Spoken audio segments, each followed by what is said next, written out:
नमस्कार साथियों, फिर एक बार स्वागत है आपका अपने चैनल ज्ञान पर। Get your M now. जैसा कि मेरे साथी जानते हैं, हम लोग हमारे इस चैनल पे सीसीए रूल्स के बारे में डिस्कस करते हैं। अभी नवोदय विद्यालय की हाल ही में एलडीसीई और डायरेक्ट रिक्रूटमेंट आई थी। डायरेक्ट रिक्रूटमेंट की एग्ज़ाम हो चुकी है। एलडीसीई की एग्ज़ाम जल्दी ही होने वाली है। तो उसी कड़ी को आगे बढ़ाते हुए हम मेडिकल अटेंडेंस रूल देख रहे थे। उसके 2 पार्ट ऑलरेडी मैं पब्लिश कर चुका हूँ। आप उसकी डिस्क्रिप्शन की लिंक मेरे यूट्यूब चैनल के नीचे आपको मिल जाएगी डिस्क्रिप्शन में। अगर अभी तक आपने मेरे चैनल को सब्सक्राइब नहीं किया है तो उसे सब्सक्राइब करिए, अपने साथियों में लाइक और शेयर करिए, ताकि आप जैसे किसी और एक आधे साथी का भी इससे फ़ायदा हो सके। तो चलो फिर शुरू करते हैं आज का हमारा सेशन। आज हम देखेंगे मेडिकल अटेंडेंस रूल। तो आज का हमारा पहला सवाल है, When should a bill for reimbursement of medical claim be taken up for condonation? Condonation का मतलब होता है माफ कर देना। अब रीइंबर्समेंट में अगर किसी का बिल माफ किया जा सकता है या कब किया जा सकता है, मतलब अगर किसी को डिले हो गया है बिल सबमिशन में, तो वो डिले को माफ करने का प्रावधान है। वो प्रावधान कब किया जा सकता है? तो इसका सही आंसर है option number B, bill submitted after 6 month from the date of completion of treatment. कभी कभी किसी केस में अगर बिल जो है वो 6 महीने के बाद में सबमिट होता है, तो उस स्थिति में उस डिले को माफ करने का प्रावधान है। पहले ये प्रावधान 3 ही महीनों का था। 2017 से इसको बढ़ा करके 6 महीने कर दिया गया है। तो इसका सही आंसर है, कंडोनेशन जो है वो 6 महीने तक की अगर डिले हो जाती है, 6 महीने बाद भी, तो उसको माफ करने का रिम्बर्समेंट में, मतलब सामने वाले जो भी व्यक्ति है, सरकारी कर्मचारी है, उसका बिल का लॉस न होए, इसके चलते उसके रिम्बर्समेंट के जो डिले है उसको माफ किया जा सकता है। हमारा अगला सवाल पहले सवाल से ही जुड़ा हुआ है। Who is competent to condone a delay in submission of medical claims under CS medical attendance rule? मतलब किसको ये कंडोनेशन करने का अधिकार दिया हुआ है? तो इसके ऑप्शन है ministry of health, head of the department, joint secretary, all the above. तो इसका आंसर है ऑल दी अबव। सभी व्यक्ति, उपरोक्त सभी व्यक्ति ये कंडोन कर सकते हैं। जो डिले है, सबमिशन का डिले, उसको माफ कर सकते हैं। कंडोन मतलब माफ करना। तो ये डिले को जो है वो माफ कर सकते हैं उपरोक्त सभी व्यक्ति, मतलब मिनिस्ट्री ऑफ हेल्थ से है, हेड ऑफ द डिपार्टमेंट है, ज्वाइंट सेक्रेटरी है, ये सभी लोग वो डिले को माफ कर सकते हैं। हमारा आज का अगला सवाल, what is the financial limit up to which powers are delegated to head of department or ministry to settle cases of reimbursement of medical claims for treatment obtain in emergency at a private hospital or nursing home? मतलब emergency में अगर किसी व्यक्ति ने, किसी सरकारी कर्मचारी ने अगर कोई इमरजेंसी के चलते उसने अगर कोई मेडिकल सुविधा ली है, तो हेड ऑफ द डिपार्टमेंट या मिनिस्ट्री को कितने हद तक का, मतलब लिमिट क्या है रिम्बर्स करने की, मेडिकल क्लेम को रिम्बर्स करने की जो लिमिट दी हुई है वो कितनी है? तो इसका सही आंसर है option number A, up to 2 lakh rupees. 2 lakh तक का reimbursement head of the department कर सकता है इमरजेंसी केस में, अगर किसी ने प्राइवेट हॉस्पिटल की सुविधाएं ली होंगी तो। हमारा आज का अगला सवाल, who will maintain a resistor of reimbursement of medical claims of central government servant? Central government servant के मेडिकल क्लेम का जो रजिस्टर है रियम्बर्समेंट का, वो कौन मेंटेन करता है? तो इसका आंसर है हेड ऑफ द डिपार्टमेंट। जैसे कि आप सभी लोग जानते होंगे, नवोदय में ये जनरली यूडीसी करता है, पर ओएस का काम होता है। यूडीसी करता है या फिर ओएस भी कर सकता है। ओएस मतलब ऑफिस सुपरिटेंडेंट। तो जनरली हेड ऑफ जो ऑफिस है वो ये रजिस्टर को मेंटेन करता है। आज का हमारा अगला सवाल, what is the pay limit for grant of medical advance under CS medical attendant rules? मतलब पे लिमिट जो है किस लेवल तक के जो है सभी को मेडिकल एडवांस या मेडिकल अटेंडेंस रूल जो है एडवांस मिल सकता है? तो इसके लिए कोई पे लिमिट नहीं है। मतलब वो बंदा किसी भी कैडर से, मतलब पे लेवल, पे बैंड 7 हो या 8 हो या 9 हो या 10 हो, या कोई भी अगर होता है तो भी उसको कोई पे लिमिट नहीं है, मतलब ही can take his advance up to 90%। हमारा अगला सवाल, what is the limit for grant of medical advance in respect of out patient treatment? अगर आउट पेशेंट ट्रीटमेंट होती है तो उसकी एडवांस लिमिट क्या होती है? तो इसका सही आंसर है 90% of estimated expenditure if the cost of treatment is more than 10,000। अगर किसी को कोई ऑपरेशन बोला है या कोई ट्रीटमेंट है जिसका कॉस्ट 10,000 से ऊपर जा रहा है तो उस कॉस्ट के 90% उसको एडवांस दिया जा सकता है। तो इसका सही आंसर है option number D, 90% of estimated expenditure. हमारा आज का अगला सवाल, what is the maximum limit for grant of medical advance for patient treatment of major और माइनर इलनेस? मेजर या माइनर इलनेस जो है उसको ग्रांट करने की मैक्सिमम लिमिट कितनी है, कितने हद तक उसको एडवांस ग्रांट किया जा सकता है? तो इसका सही आंसर है option number B, 90% of the approved CGHS package rate. जो भी वहां का सीजीएचएस पैकेज रेट होगा उसके 90% तक का एडवांस उसको मेजर या माइनर ट्रीटमेंट के लिए दिया जा सकता है, मिल जाता है। हमारा अगला सवाल, the advance will be paid to, advance किसको दिया जाता है direct? On receipt of an estimate from the treating physician और medical superintendent of the hospital. अगर मेडिकल सुपरिटेंडेंट का रिसिप्ट मिलता है तो एडवांस डायरेक्ट किसको दिया जाता है? तो इसका सही आंसर है option number C, the hospital concern. जो भी ट्रीटमेंट देने वाला हॉस्पिटल है उसी के नाम से वो चेक या ड्राफ्ट बन जाएगा और एडवांस उसी के खाते में चला जाएगा, उनको मिल जाएगा एडवांस। हमारा अगला सवाल, what is the maximum amount of advance that can be granted for the treatment of TB? Tuberculosis के ट्रीटमेंट के लिए मैक्सिमम एडवांस कितना दिया जा सकता है? तो इसका सही आंसर है ऑप्शन नंबर बी, 36,000, 36,000 आपको मैक्सिमम अमाउंट दिया जा सकता है। हमारा अगला सवाल, what is the time limit prescribed for submission of medical bills for settlement of advance? अगर किसी ने मेडिकल के लिए एडवांस लिया है तो उसको कितने दिनों में सेटल करना है, उसकी मैक्सिमम टाइम लिमिट क्या है? तो उसकी मैक्सिमम टाइम लिमिट है ऑप्शन नंबर बी, इसका सही आंसर है 1 month from the date of discharge from the hospital. Hospital से डिस्चार्ज होने के 1 महीने बाद तक वो अपने एडवांस को सेटल कर सकता है। हमारा आज का अगला सवाल, how are recoveries of medical advance granted for outpatient treatment made from the government servant when no prolong treatment is necessary? अगर उस पेशेंट की प्रोलॉन्ग ट्रीटमेंट नहीं हुई है, कोई ऑपरेशन हुआ है और उसने एडवांस लिया था, तो वो रिकवरीज कैसे होती है? तो वो रिकवरीज के क्या मायने हैं, किस तरह से ली जाती है? तो इसका सही आंसर है option number A, 4 equal monthly instalment from the pay bill.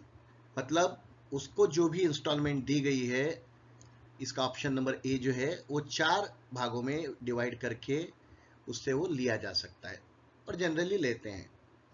अगर कर्मचारी चाहे तो जल्दी भी दे सकता है, पर जनरली 4 इक्वल मंथली इंस्टॉलमेंट में से वो एडवांस कट कर लिया जाएगा।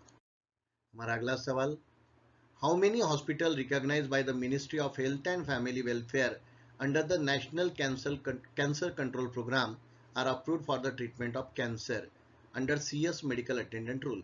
मतलब कैंसर के लिए ऑल ओवर इंडिया कितने कैंसर हॉस्पिटल्स को अप्रूव किया गया है?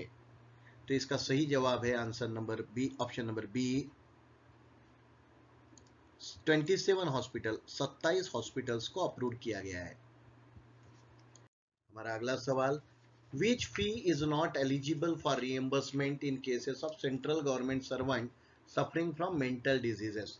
अगर कोई गवर्नमेंट कर्मचारी है, सरकारी कर्मचारी है, जो मेंटल डिजीज से सफरिंग कर रहा है, मतलब उसको कोई मानसिक रोग हो रखा है, तो उसमें से निम्नलिखित में से उसको कौन सी फीस नहीं मिलती? तो इसका सही आंसर है रिइंबर्समेंट ऑफ कैपिटेशन फीस। उसको कैपिटेशन फीस का रिइंबर्समेंट नहीं होता। हमारा अगला सवाल, what are the documents required to be submitted by a certified patient for seeking admission in the hospital for mental diseases? Mental disease अगर किसी को हो रखा है तो उसको कौन कौन से डॉक्यूमेंट्स देने पड़ेंगे? बाय सर्टिफाइड पेशेंट को, तो इसका ऑप्शन है 2 medical certificate, one of each should be from the AMA, a reception order from magistrate of the area, a certificate of physical fitness of patient to undertake travel to mental hospital. इसका answer है above all the above, मतलब उपरोक्त तो सभी certificate उसको लगेंगे अगर उसको मेंटल डिजीज के लिए सर्टिफाइड करना है तो। हमारा अगला सवाल, what is the maximum period of TB treatment that is allowed from the date of detection of the disease for the purpose of reimbursement. अगर किसी सरकारी कर्मचारी को TB, कर्मचारी या उसके कुटुंब को, भगवान न करे ऐसा हो, पर अगर समझ लो हो जाता है, तो मैक्सिमम पीरियड का ट्रीटमेंट का जो रिम्बर्समेंट हो कितने ट्रीटमेंट का होता है, मतलब कितने दिन के इलाज का पैसा सरकारी कर्मचारी को मिल जाएगा। तो इसका आंसर है ऑप्शन नंबर बी, 24 मंथ्स, 24 महीने। 24 महीने उसको जो भी है वो उसका मिल जाएगा। हमारा अगला सवाल, what is the rate of first and subsequent consultation fee for the specialist not below the rank of civil surgeon for the suspected leprosy treatment. मतलब फर्स्ट और सब्सिक्वेंट कंसल्टेशन फीस जो है स्पेशलिस्ट को लेप्रोसी ट्रीटमेंट के लिए कौन से rank के अधिकारी को मिल जाएगी, कौन से रैंक से बिलो वाले अधिकारी को मिलेगी। तो ऑप्शन नंबर है ए, 16 एंड 8 से अबव, सॉरी 16 एंड 8 से बिलो वाले स्पेशलिस्ट हॉस्पिटल को या डॉक्टर को वो ट्रीटमेंट के पैसे मिलेंगे। हमारा अगला सवाल, from which date is the treatment of chronic active hepatitis subset of hepatitis C and D categorized as specialized treatment in the list of major diseases under CS medical attendance rule। ये जो hepatitis C और D था ये अभी तक major diseases में नहीं था, पर 2007 9/4/2007 से इसको मेजर डिजीजेस के कैटेगरी में ला लिया गया है। इससे पहले ये मेजर डिजीजेस के कैटेगरी में नहीं था। तो इसका आंसर, सही आंसर है 9/4/2007, ऑप्शन नंबर सी।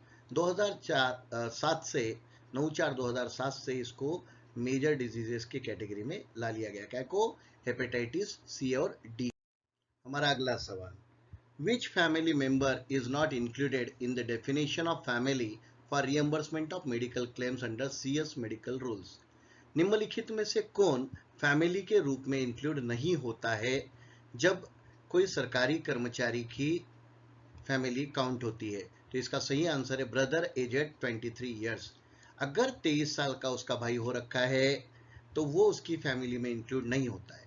उसके वाइफ या हस्बैंड दोनों होंगे, माँ बाप भी होंगे और स्टेप मदर भी हो सकती है, किंतु 23 साल का भाई जो है वो अब मेजर हो चुका है, माइनर नहीं रहा, तो वो उसकी फैमिली में इंक्लूड नहीं होता है।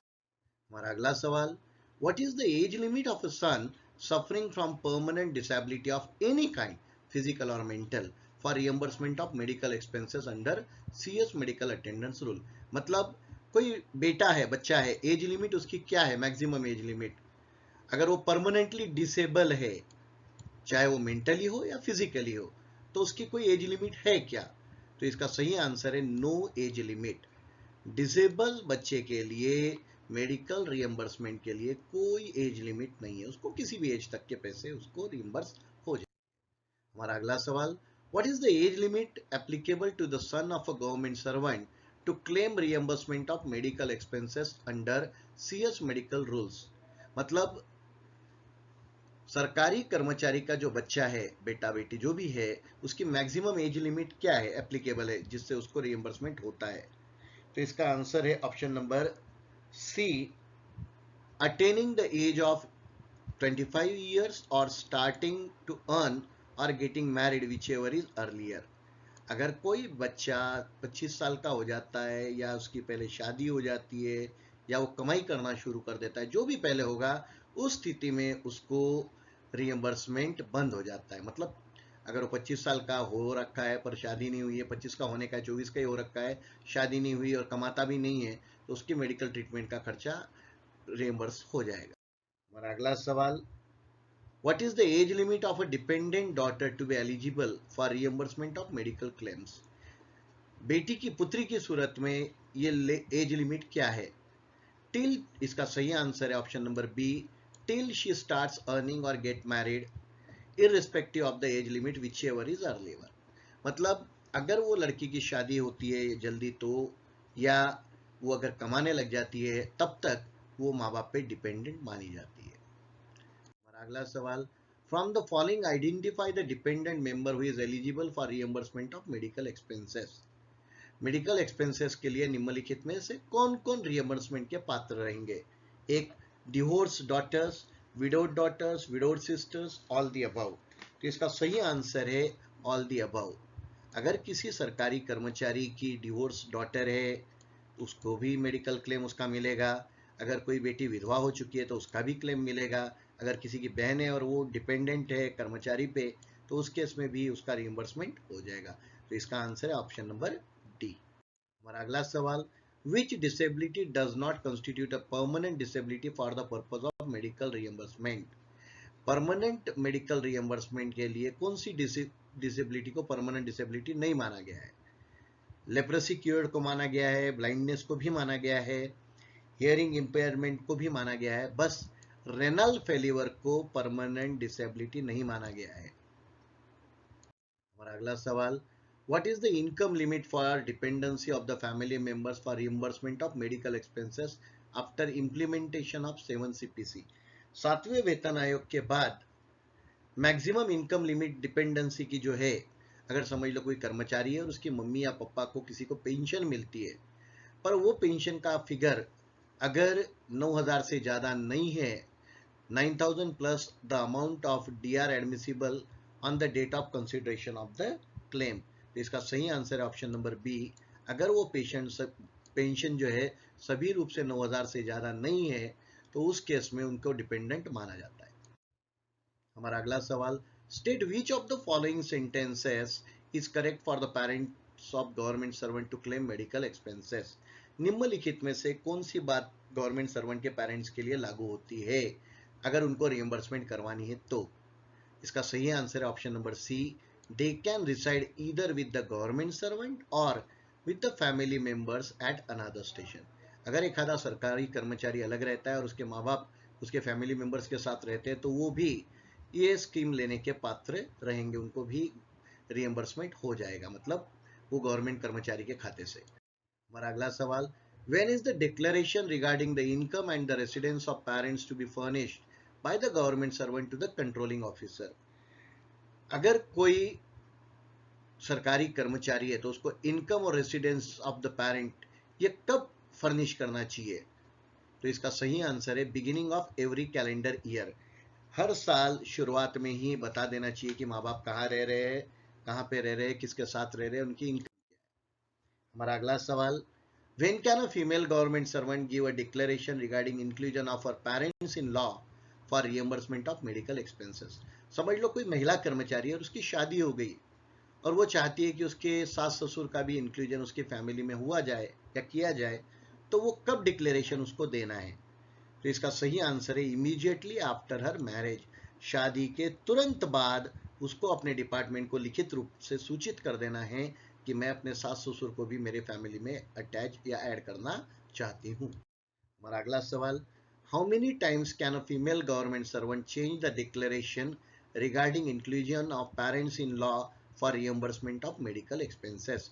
मेडिकल एक्सपेंसेस के रियम्बर्समेंट के लिए कोई महिला कर्मचारी अपने सास ससुर का डिक्लेरेशन कितने बार कर सकती है?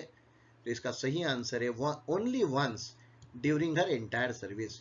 पूरे कार्यकाल के दौरान सिर्फ एक बार वो ये डिक्लेयर कर सकती है अपने सास ससुर के बारे में। हमारा अगला सवाल, extension of medical facility to permanently disabled dependent brother of a government servant was allowed with effect from. अगर कोई सरकारी कर्मचारी का भाई है, परमानेंटली डिसेबल्ड है, इसको कब से अलाउ किया गया मेडिकल रियम्बर्समेंट के लिए?